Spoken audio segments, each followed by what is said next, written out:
Isin abdii Waaqayyo Gooftaan keessan isiniif kenne hundumaa keessaa tokko illee akka hin hafneef garaa keessan hundumaan yaada keessan hundumaanis gaarii gootanii beektu.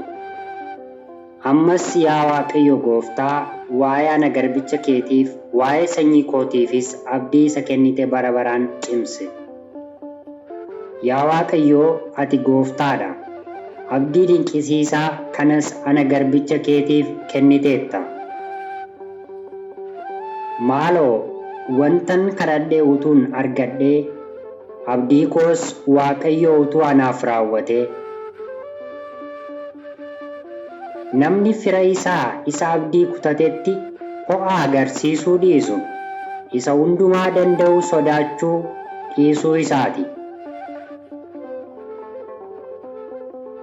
Barri koo koloo wayyaa dhooftuu caalaa ariifata. Abdii malees ni dhuma. Iyyoob 7:6. Warri wanta barbaachisaa dhaban irraanfatamanii hin hafan. Abdii warra gadadamoos bara baraan hin badu.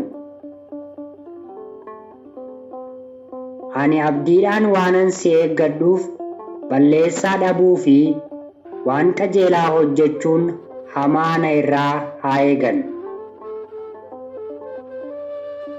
Kunoo iji Waaqayyoo warra isa safeeffatan warra gaarummaa isaa abdiidhaan eeggatanis ni to'ata. Faarsaa 33:18.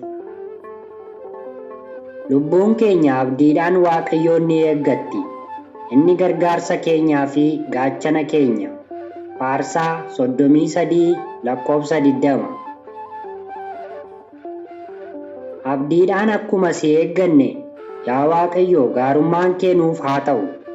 Faarsaa 33:22.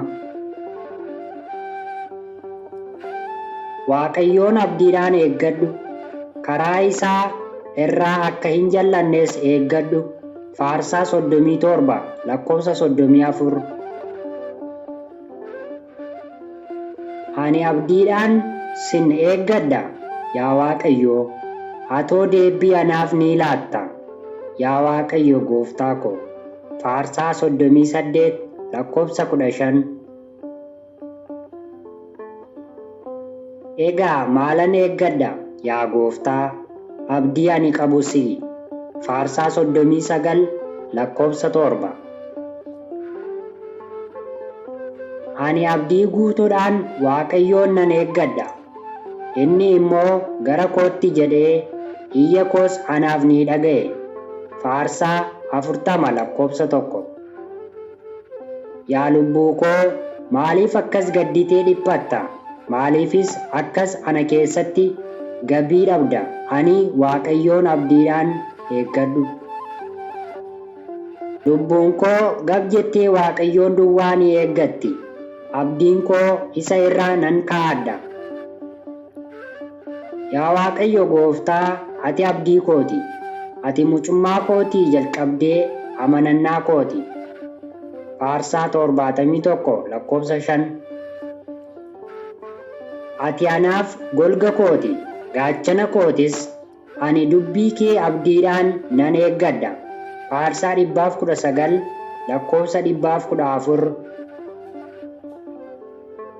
Utuu lafti hin bari'in dhufee gargaarsaaf gara keetti nan iyyadha. Abdii koo dhabee akka yeella'u hin godhin. Faarsaa 119:147.